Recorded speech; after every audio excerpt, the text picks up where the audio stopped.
You are the most important relationship. Before you swipe, text, or worry about being too much, start with you. Grow Therapy helps you build self-worth, set boundaries, and show up as your full self. Whether it's your first time in therapy or your 50th, Grow makes it easier to find a therapist who fits you, not the other way around. They connect you with thousands of independent licensed therapists across the U.S., offering both virtual and in-person sessions, nights and weekends. You can search by what matters, like insurance, specialty, identity, or availability, and get started in as little as 2 days. And if something comes up, you can cancel up to 24 hours in advance at no cost. There are no subscriptions, no long-term commitments. You just pay per session. Grow helps you find therapy on your time. Whatever challenges you're facing, Grow Therapy is here to help. Grow accepts over 100 insurance plans, including Medicaid in some states. Sessions average about $21 with insurance, and some pay as little as $0 depending on their plan. Visit growtherapy.com/booknow to get started. That's growtherapy.com/booknow. growtherapy.com/booknow. Availability and coverage vary by state and insurance plan. Hi, Skinner. Hi, Alan. How are y'all? Good. How are you? I'm fantastic. I get my first question just right out the gate. What drugs led to the creation of this series? My gosh. Well, I mean, I don't know what kind of drugs Alan's on, but I'm mostly on Prozac. I don't know. No, I think that like some of my humor and my art comes from psychedelic stuff, and I've taken psychedelics in my life, but most of the humor is kind of like maybe classic Gen X stoner humor. I don't know. I'm not sure. Yeah. But, yeah, and stuff like that. But I don't know. I think Alan, he seems like the guy who does all the drugs, I think. He's I'm into trippy things without having to do drugs to achieve. Alan was born trippy. You see? The trippy effect without having to do any of the stuff. Mhm. Yes. This accomplishes that so well. Thank you so much, Destiny. You're welcome. Hell yeah. When y'all first started talking about this project, what was kind of the first thing that made this concept come to life? Well, we had like a drawing show before on Super Deluxe where I would interview celebrities and stuff, and we would draw and talk and stuff. But this one was mostly like we wanted to do an artist in space, like a Bob Ross sort of trapped in space, like if an artist actually got their wish to be an artist on a show, but it was in this like inverted, distorted, situation where they were like, wait, I don't want my dreams to be like this nightmare version or whatever. And essentially we had like this larger scale idea, and then we were like, well, we don't have any money, we can't do this. So then we just did it as good as we could. And the thing is that I'm actually in disbelief at how scrappy and incredibly high quality the show is. Yeah.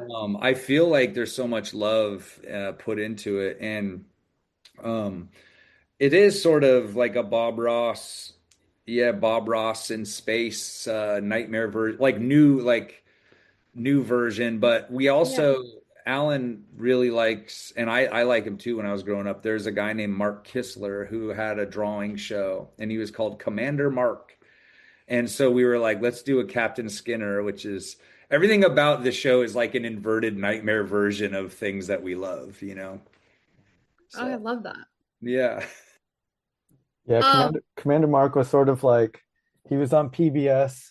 He was like in outer space, drew like aliens and stuff. Yeah. It's so much fun.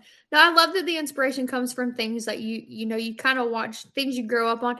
That makes it more fun because now it's like, all right, now it's my turn. What can I do to make it my own? And great job, you two, at making something so incredibly unique in the best way. Thank you. The tone is strange. It's hilarious, sometimes unsettling. Was the goal always to just keep doing something that was completely unpredictable to your audience? I think making it unpredictable makes it fun for us putting it together, but it's also I don't know, it's just where like my instincts take me whenever I'm making anything. Yeah, You're like, there's definitely a sensibility of like, oh, there's no notes coming in from some, faceless studio head or something. yeah. It's very like this is fully an art project. It is like completely and totally an art project by artists. And I think I feel very really proud of that actually, because when you watch a film and you're like, this is a very restrained film, or this show, like you can tell it's being mushed and mashed by Yeah. studio people, and ours is definitely not that. No. Definitely not. There were a lot of instances while we were shooting where Skinner was like, what do you mean you want to shoot that? Where is that going to go? I'm like, it doesn't matter. Let's just film it. We'll find a Yeah. place to put it. Uh-huh. Yeah, I was definitely like, what the hell? But That's what's the crazy is he had me on my toes. Like for that sure. makes it fun. Oh yeah. Makes it fun. Like to be on set and like you don't even know where it's gonna go. You're like, let's go here. Oh yeah. And the shots that I've seen and the stuff that he's shown me, I'm like, this is the best thing. I love this. It's crazy. It's so chaotic and fun. When doing the art, do you kind of get to put a piece of your personality on that as well? Oh, in the paintings? Definitely. Oh, for sure. I mean, well, I think that like I'm painting each episode has a theme, right? Science, fear of the unknown, one's like magic and all these different themes. And so I did paintings kind of depicting that theme. So for me, there's a lot of like humor. And also I'm trying to make sure that it's a painting that I can get done in 2 hours, because each episode we shoot in 2 hours. And so I'm kind of like, okay, how do I yap for 2 hours, make it fun and interesting, give Alan something worthwhile, be coherent, at least kind of, finish this painting, make it happen, and then move on to the next episode. So it's like navigating a lot of stuff, but the whole time I'm definitely putting myself into it. I think so, maybe. I love it. Alan, what was kind of the biggest challenge for you to translate that surreal artwork into a visual world for the show? Um, well, we shot it on green screen and we knew we wanted to put him in like this spaceship setting that's also his house and it's floating in outer space. So I think it was just figuring out the look, the aesthetic, because it could have been anything that was behind him essentially. Yeah. And once we figured that out, and then like we got our friend Webster to create a little model of a house floating in outer space, just sort of finding the pieces and putting them all together and creating the world that it exists in. That's so much fun. If Captain Skinner ever escaped the aliens, what is another universe y'all would like to explore him being trapped in? Like a horror, like a medieval horror castle world. Oh, that'd be fun. Yeah. What about you? What do you think, Alan? No, I'm into horror, maybe like a cabin in the woods kind of thing. Yeah. Oh, that could be fun Yes. too. I like that. I can get into that. That would be lots of fun. Or like stuck on a boat, horror boat, like a haunted boat somewhere or something crazy. Haunted shipwreck somewhere. Yeah, Be that would be cool. crazy. Those Yeah. would be fun. See, look, coming up with new seasons over Season here. 1, season 2, season 3. We got Yeah. on an island, like an abandoned island. You do some Pirates of the Caribbean stuff, bro. For Yeah. sure. That would be fun. Rum. If you could pick if you could pick a band to create a theme song, who would you choose? I know there's Tenacious so many D. fun options. I That's a mean, good John one. Carpenter. Come on, we can get him and his Yeah. sons. Come on, that would be cool. Goblin, get a goblin in there. Let me see. Philip Glass. Philip Glass. Yeah, that would be cool. That would be good. That'd Um, be fun. yeah, I don't know. Sparks. You like that band Sparks? I like them. Oh, they're cool. That would be weird. Devo. Um, yeah, I don't know. Oh, what about that band, the Shags? Remember them? The Shags. That would have been, Shags. yeah, that would be good. The Shags. I don't know. Too much fun. Yeah. um, if you could kind of describe the show in one sentence for someone who hasn't seen it to get them to watch it, what would y'all say to them? Well, I would say it's like Bob Ross on LSD in outer space. I would say, yeah, it's like, it's a, it's a deeply informational, spiritual, transcendent masterclass in cinema. That's what I was. So then they go, "Oh wow, really?" And then they watch the show and they go, "You tricked me." You know? And then like Bob Ross on LSD in Yeah, yeah. space. That's pretty spot on. Yeah, yeah, that's the one. That's the one. How do you kind of balance the showing the art with the comedy and everything in it? I mean, How that's do for you both do of it, y'all. Alan?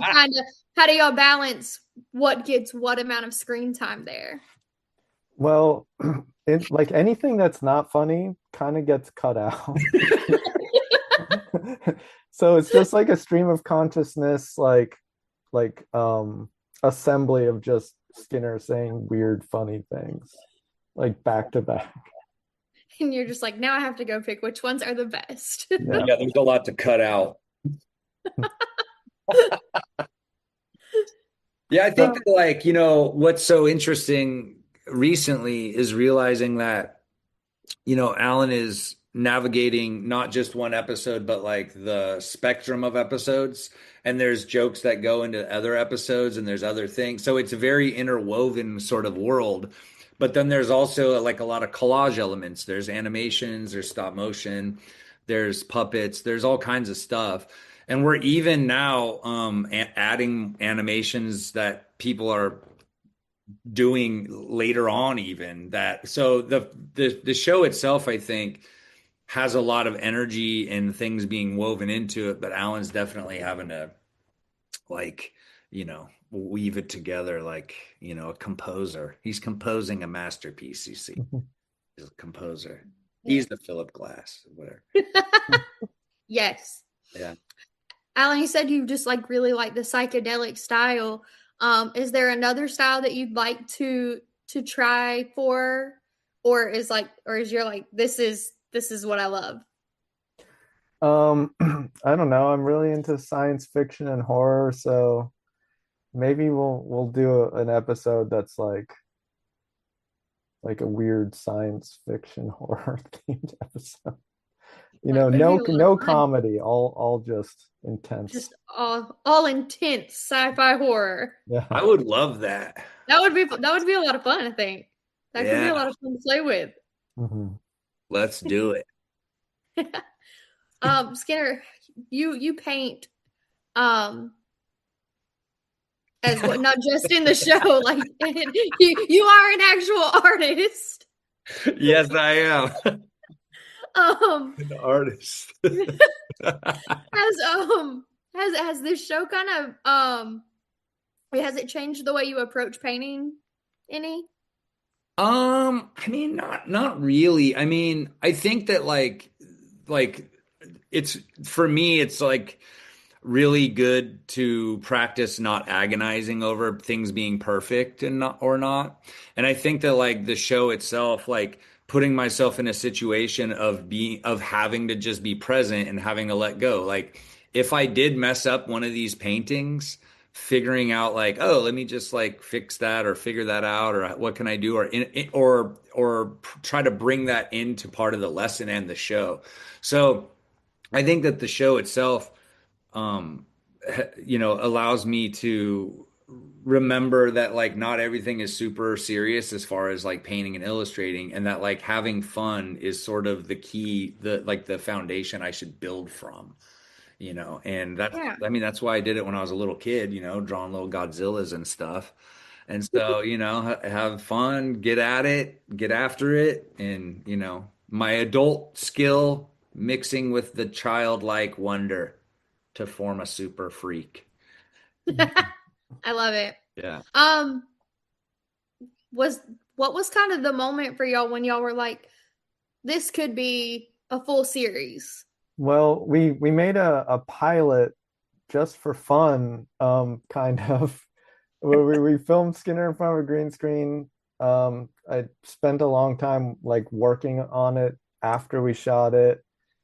And then Skinner had it for a while, and then you shared it with some people, and they were like, yeah, we want 10 episodes of this. So then we're like, oh, I guess we can make this into a show now. Yeah. Yeah. Etch was like, because I sent it because they were kind of loosely interested in the show, but our pitch that we had created was so big and like a giant production. Like we were like, nah, we're like on some Michael Bay shit, dude. It's gonna be awesome. And then we sent them the pilot, which is very stripped down and I guess kind of funny, apparently, and weird. And so they were like, dude, we love this. This is great. And so I was like, Alan, do you want to do it? Like, it seems like a lot, but let's, a lot of work, but let's try it. So, yeah, it's just sort of it's an organic circumstance, I suppose. Yeah. That's fantastic. What, I have time for one more. So my last question for both of you would be, what do you hope the audience walks away with after watching Art Show with Captain Skinner? I personally hope that people walk away with that they should be creative. They should go into being a weird person, go into themselves, find out who they are, expand forever, be strange and cool and fun, and make the world better and be a little cutie pie. And that's it. That's my whole. I hope that they're just entertained by it and want us to make more. I love it. I love it, guys. Thank y'all so much. It's been an absolute pleasure. Everybody go check out Art's show with Captain Skinner. You will be entertained. Thank you, Destiny. You rock. Thank you. You guys rock.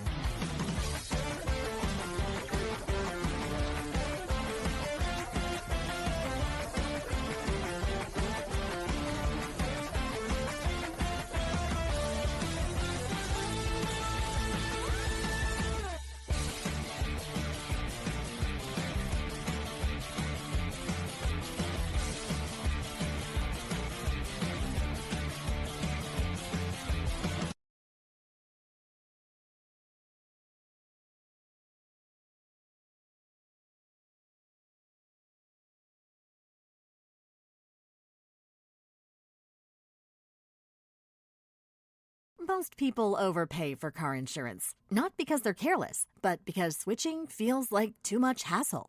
That's why there's Jerry, your proactive insurance assistant. Jerry compares rates side by side from over 50 top insurers and helps you switch with ease.